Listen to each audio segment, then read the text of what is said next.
في كلام بنسمعه كتير، انت طيب زيادة عن اللزوم، خلي بالك من طيبتك دي، كأن الطيبة عيب لازم نتخلص منه.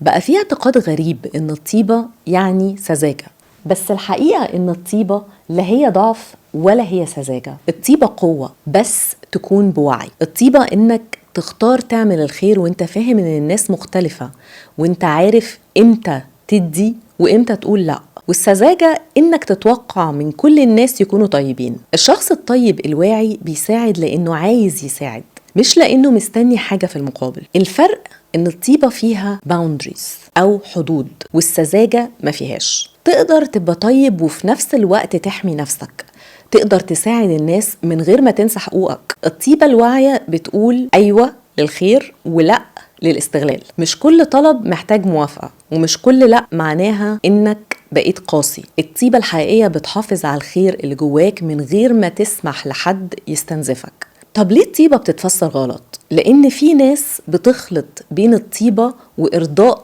الناس التانية. إرضاء الناس معناه إنك تضغط على نفسك عشان محدش يزعل منك أبدا، وده مش طيبة، ده خوف. مش كل حد بيقول طيب، أوقات بيبقى خايف. وإنك تحط حدود مع الناس مش معناه إنك أناني، ده معناه إنك بتحافظ على طاقتك عشان تفضل قادر تدي للناس اللي تستحق فعلا.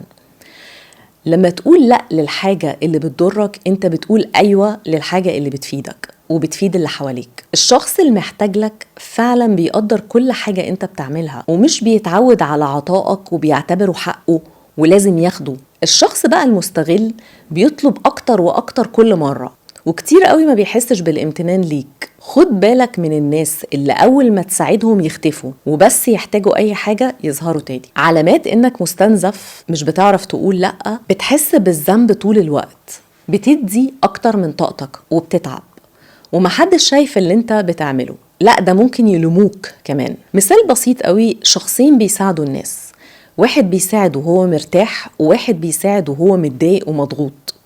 الاتنين طيبين، بس واحد واعي والتاني مستنزف.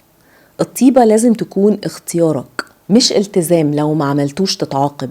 الطيبة مش علامة على ضعف، الطيبة علامة على قوة داخلية. محتاج قوة انك تساعد بدون ما حد يطلب منك، محتاج قوة انك تساعد وانت مش مضطر، ومحتاج قوة انك تسامح من غير ما تنسى الدرس. ما تخليش حد يقنعك ان طيبتك دي عيب فيك، خليها طيبة ذكية، طيبة واعية. ساعد اللي يستحق واحمي نفسك من اللي بيستغلك. النهاردة أكتر من أي وقت في العالم إحنا محتاجين الطيبين، وأيا كانت طريقة عطائك فهي بتلف تلف وترجع لك في الآخر.